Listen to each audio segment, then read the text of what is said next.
कृपा सिंधु नर रूप हरि महामोह तम कुंज जागु बचन रवि कर निकर श्री सीतानाथ समारंभाम श्री रामानंदार्य मध्यमाम अस्मदाचार्य पर्यंताम वंदे श्री गुरु परंपराम। जय विधि प्रभु प्रसन्न मन होई करुणा सागर कीजिए सोई भक्ति भक्त भगवंत गुरु चतुर्नाम बपुए के भगवंदन की तनासत विघ्न अनेक। बोली सियावर रामचंद्र भगवान की जय। बाल कृष्ण लाल की जय। उमापति महादेव की जय। हरिशरणम। अकारण करुणा वरुणालय परात्पर पर ब्रह्म भगवान की महती कृपा करुणा से हम आप सब सुन रहे थे कि किस प्रकार चोल राजा और विष्णुदास जी के बीच में ये तय हुआ कि हम देखेंगे कौन भगवान विष्णु का ज्यादा बड़ा भक्त है। चोल राजा राजा है और विष्णुदास अकिंचन ब्राह्मण। राजा के पास तो खूब धन सामग्री है, इसलिए राजा ने यज्ञ करने का निर्णय किया और अकिंचन ब्राह्मण विष्णुदास ने अपना कार्तिक व्रत और माघ का व्रत 2 महीने व्रत करने का और निष्ठापूर्वक एकादशी का पालन करने का नियम लिया। हमने सुना था कि किस प्रकार विष्णुदास जी अपना नियम अच्छे से पालन कर रहे हैं और उधर राजा यज्ञ में अच्छे से आहुति दे रहा है और उन्होंने एक आचार्य को भी नियुक्त किया है और खूब प्रेम से वहां वो यज्ञ कर रहा है। आगे नारद जी बताते हैं, हे राजन, विष्णु के गण जब विष्णुदास जी से मिलने आए तो उन्होंने आकर विष्णुदास जी से कहा कि देखो, आप नित्य संध्योपासन आदि कर रहे हो, आप नित्य भगवान की पूजन कर रहे हो। तो एक बार की बात है जब विष्णुदास भगवान का संध्योपासन आदि करके अपना नित्य कर्म करके रसोई बनाने के लिए गए तो उन्होंने खूब प्रेम से रसोई बनाई और रसोई बनाकर उन्होंने भगवान को भोग लगाने के लिए जब उसे भगवान के सामने रखा तो पर्दा हटाते ही उन्होंने देखा कि कोई अज्ञात पुरुष छुपकर आया और अलक्षित होकर उनका सब बनाया हुआ भोजन लेकर चला गया। तो पाकशाला में उस पदार्थों को ना देखकर सायंकालीन वे नित्य पूजन करने बैठे तो उनको ध्यान में आया कि अगर मैं वापस भोजन बनाऊंगा तो मेरा नियम टूटेगा और दूसरी बार भोजन करने का नियम कार्तिक व्रती को है नहीं। कार्तिक मास में एक ही बार भोजन करने का नियम बताया गया है। एक भुक्त जो है प्रशस्त है, यानी कि एक बार भोजन करना चाहिए। तो उन्होंने उस दिन भोजन ही नहीं किया। अगले दिन पुनः उन्होंने रसोई बनाई और भगवान विष्णु को भोग लगाना चाहते थे। तब पुनः ऐसा ही हुआ, जब भोग के लिए पाक सामग्री भगवान के सामने रखी और भोग लगाया तो वो पाक सामग्री पुनः गायब हो गई। तो अब वे फिर ये सोच रहे थे कि अगर मैं पुनः भोजन बनाऊंगा तो मेरा नियम भंग हो जाएगा और दूसरी बार भोजन करने का नियम भी नहीं है। तो इसलिए उन्होंने उस दिन भी भोजन नहीं किया। इस प्रकार लगातार 7 दिन तक कोई अलक्षित व्यक्ति आता, उनका भोजन चुरा कर ले जाता और वे भोजन के बिना ही रह जाते। तब विष्णुदास ने मन में विचार किया। वे सोचने लगा कि आश्चर्य है कि कौन आकर नित्य मेरा पाक चुरा कर ले जाता है। यहाँ से जाएगा तो जाएगा कहाँ, क्योंकि यहाँ तो सब सन्यासी ही रहते और ये बड़ा पवित्र स्थान है। तो इसे छोड़ना नहीं चाहिए, क्योंकि आज इसने यहाँ भोजन चुराया है, कल को किसी सन्यासी का अन्य कोई सामग्री चुरा लेगा। तो यदि इस चोर को पकड़ा ना जाए तो फिर बात बिगड़ जाएगी। इसलिए वे सोच रहे कि किसी प्रकार इस चोर को मैं पकड़ूंगा। तो 8वें दिन ये चोरी पुनः ना हो जाए, इस डर से वे अपनी पूजा करके भोजन बना के भगवान को भोग तो लगाते, पर आज वे वहीं छुप गए जहाँ भगवान को भोग लग रहा था। तो वहां छुपकर उन्होंने देखा कि जब भगवान को भोग लगाने के लिए भोग धराते तो वहां एक बहुत ही अकिंचन और बहुत ही दुबले शरीर का एक चांडाल आता है जो पाकशाला में घुस जाता है और वहां से भोजन चुरा कर भागता है।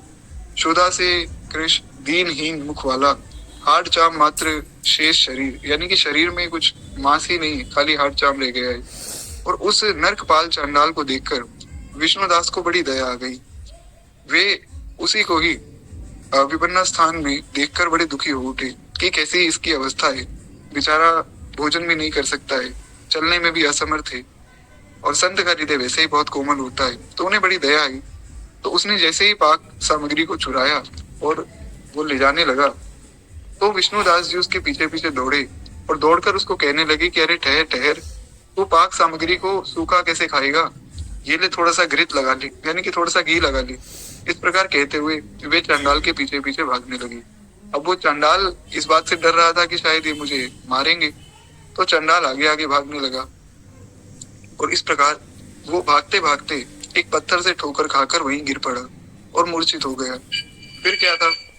नारद जी कहते हैं, राजन, उस वक्त भक्तराज ब्राह्मण विष्णुदास ने भय से कांपते हुए उस मूर्छित चांडाल को देखा। उसके पास शीघ्रता से पहुंचकर उस पर दया करके अपनी धोती के आंचल से ही उसको पंखा करने लगे और इसके बाद वह चांडाल उठकर खड़ा हो गया और उठा हुआ चांडाल विष्णुदास को चांडाल के रूप में नहीं, साक्षात शंख चक्र गदा पद्म धारण किए हुए साक्षात भगवान नारायण के रूप में दिखा।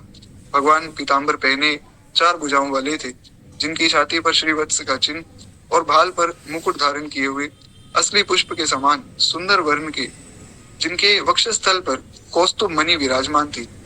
और ऐसे ही सुंदर भगवान का रूप देखकर विष्णुदास मन में प्रफुल्लित हो उठे। एक बार प्रेम से बोलिए, भक्तवत्सल भगवान की जय। उन्हें देखते ही ब्राह्मण जो सात्विक भाव में आए और इतने स्नेह विहल हो गए कि भगवान की स्तुति करके उन्हें नमस्कार किया। भगवान का एक नाम है स्तुति प्रिय। भगवान को स्तुति बहुत प्रिय है, इसलिए जब भी हम भगवान के सामने जाते हैं भगवान की स्तुति करनी चाहिए। जैसी स्तुति देवता करते हैं श्रीमद् रामचरितमानस में, वैसे ही स्तुति यहाँ ब्राह्मण ने की। जय जय सुरनायक जन सुखदायक प्रणत पाल भगवंता। तो इस प्रकार स्तुति करके ब्राह्मण ने भगवान को दंडवत प्रणाम किया और नमस्कार करने में वह असमर्थ हो गया, क्योंकि शरीर शिथिल हो गया। अब भगवान के सामने ना कुछ कहने योग्य है ना कुछ करने योग्य है। नारद जी कहते हैं कि हे राजन, उसी समय वहां उस भक्तराज विष्णुदास को देखने के लिए इंद्र आदि देवतागण भी उपस्थित हो गए और गंधर्व तथा अप्सराएं भी विष्णुदास का दर्शन करने आई। गोस्वामी जी ने मानस जी में लिखा है कि संत दरस जी में पातक तरे, संत का दर्शन करके बड़े से बड़ा पापी से पापी मनुष्य तर जाता है। तो उस संत का दर्शन देवता भी करते हैं, भगवान तो करते ही, सब गंधर्व किन्नर नाग आदि सब संत का दर्शन करना चाहते हैं। तो इसलिए सब लोग वहां उपस्थित हुए और खूब आनंद से गंधर्व गाने लगे, अप्सराएं नाचने लगी। उस समय वह स्थान स्वर्ग से आए हुए देव विमानों से भर गया। देव ऋषिगण खूब गाने बजाने लगे। उसके बाद भगवान विष्णु ने अपने सात्विक भक्तराज उस ब्राह्मण को छाती से लगाकर और आत्मसात करते हुए वैकुंठ में अपने मंदिर में उसे ले चले। भगवान ने उसे कहा कि तुमने मेरी सेवा बहुत अच्छे से की है, मैं तुम्हारी सेवा से बहुत प्रसन्न हूँ। अब मैं तुम्हें अपने साथ अपने धाम लेकर जा रहा हूँ। भगवान से अगर कभी भी कुछ मांगना हो तो हमें सेवा मांगनी चाहिए, क्योंकि वैष्णव का ही सबसे बड़ी संपत्ति सेवा ही है, ऐसा हमारे दादा गुरुदेव भगवान कहते थे। मीराबाई ने भी बड़ी प्यारी बात कही, श्याम माने चाकर राखो जी, श्याम माने चाकर राखो जी, चाकर रहे सु बाग लगासु, नित उठ दर्शन पासु, चाकर रहे सु बाग लगासु, नित उठ दर्शन पासु।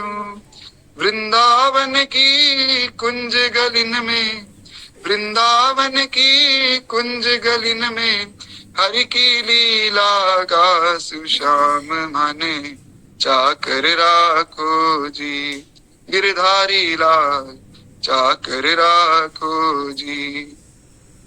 और उसके बदले में भी मीराबाई ने बड़ी प्यारी बात कही, चाकरी में दर्शन पाऊं, सुमिरन पाऊं खर्ची, चाकरी में दर्शन पाऊं, सुमिरन पाऊं खर्ची, भाव भगति जागिरी पाऊं, भाव भगति जागिरी पाऊं, तीनों बातां सरसी श्याम माने चाकर राखो जी, गिरधारी लाल चाकर राखो जी। तो ऐसा बड़ा सुंदर भाव श्री मीराबाई ने भी कहा। वही बात यहाँ भगवान कह रहे कि जो निस्वार्थ भाव से मेरी सेवा करता है वो मेरे ही धाम को प्राप्त होता है। खैर, एक बार प्रेम से बोलिए श्री मीराबाई की जय। तो भगवान विष्णु अपने पार्षदों सहित अपने विमान में बैठे और उस विष्णुदास को अपने साथ अपने धाम ले गए। अब विष्णुदास को भगवान के साथ जाते हुए देख चोल राजा ने अपने राजसीय यज्ञ को भूमि से ही देखा, और देखा तो उसे दिखा कि भगवान जो है विष्णुदास को लेकर जा रहे हैं, तो अपने यज्ञ में यजमान बना हुआ वो राजा अपने ऋत्विक गुरु मुदगल को कहता है, वे कहता है, हे गुरुदेव, देखिए हम तो यहाँ यज्ञ कर रहे हैं और वहां भगवान उस विष्णुदास को अपने साथ लेकर जा रहे हैं, और मैंने तो ये ठाना है कि यज्ञ पूर्ण करना है, परंतु ये बात उचित नहीं कि भगवान ने मेरे यज्ञ को तो बिल्कुल भी कुछ देखा ही नहीं और उसे भगवान अपने साथ वैकुंठ ले जा रहे हैं। मैंने बड़े धूमधाम से यज्ञ किया, इसकी दीक्षा ली और वैष्णव बहुल क्षेत्र में अग्निहोत्र किया और बहुत धन धान्य आदि से याचक ब्राह्मणों की कामना भी पूर्ण की, परंतु अब तक भगवान विष्णु ने मेरे ऊपर प्रसन्न ना होकर ये बात उचित नहीं, ये कार्य उचित नहीं किया है। यह ध्रुव सत्य है कि विष्णुदास की भक्ति भाव से ही भगवान प्रसन्न हुए होंगे। भगवान हरि ने प्रकट होकर उसको साक्षात दर्शन भी दिया होगा। इससे ज्ञात होता है कि भक्ति रहित केवल दान यज्ञ से भगवान प्रसन्न नहीं होते, बल्कि भक्ति ही उन सब दान आदि का मुख्य कारण होना चाहिए। हम कुछ भी दान आदि करें, अगर उसमें भक्ति नहीं तो सब कुछ व्यर्थ है। भगवान विष्णु के गण कहते हैं कि देखो राजन, ऐसा देखो ब्राह्मण, ऐसा कहकर चोल राजा ने अपनी भगिनी पुत्र यानी कि अपने भांजे को राजगद्दी पर बैठा दिया, क्योंकि बचपन से ही वे यज्ञ दीक्षा में रत था, तो उसका कोई पुत्र नहीं था, इसलिए उसने अपने भांजे को राजगद्दी पे बैठाया और खुद चला गया भगवान की भक्ति करने, क्योंकि उसे समझ आ गया था कि भक्ति रहित कोई भी कार्य ही नहीं है। अतएव अभी वे चोल राजा राज का अधिकार भांजे को सौंपकर तदंतर तपस्या के लिए हवनीय अग्नि में आगे करदब खड़ा होकर भगवान विष्णु की स्तुति करने लगा। वे भगवान को कहता है कि हे प्रभु, हे विष्णु, मन वचन तथा शरीर से मुझे अपने में स्थिर करने की शक्ति दीजिए। ऐसा कहकर वे राजा सभी ऋषि गणों के देखते देखते ही प्रज्वलित हवन कुंड में कूद पड़ा, और यह देखकर उसके गुरुदेव मुदगल ऋषि ने क्रोधवश आकर अपनी शिखा को उखाड़ डाला। तभी से ही उनके गोत्र में जितने भी सब ब्राह्मण होते हैं या सन्यासी होते हैं, वे शिखा विहीन होते आ रहे हैं। खैर, उधर उसी समय भक्तवत्सल भगवान विष्णु हवन कुंड की अग्नि से प्रकट हुए, क्योंकि भगवान ही यज्ञ के रूप में आते हैं, भगवान यज्ञ के रूप में आते हैं, और माता लक्ष्मी वे दक्षिणा के रूप में उनकी पत्नी के रूप में प्रकट होती हैं। तो इसलिए भगवान का ही स्वरूप है यज्ञ। भगवान हवन कुंड से प्रकट हुए, प्रकट होकर राजा चोल को छाती से लगाकर अपने श्रेष्ठ विमान पर बैठाया। भगवान ने राजा चोल को कहा कि मैं तुम्हारे इस आत्मसमर्पण से बहुत प्रसन्न हुआ हूँ, अब मैं तुम्हें भी अपने धाम अपने साथ लेकर चलूंगा। राजा को हृदय से लगाने के बाद नारायण भगवान उसी से आत्मसात करके देवगणों के साथ अपने वैकुंठ को चल पड़े। रमापति भगवान ने विष्णुदास को अपने प्रतिरूप की पुण्यशील नामक द्वारपाल और चोल राजा को अपने ही प्रतिरूप सुशील नामक द्वारपाल बना लिया।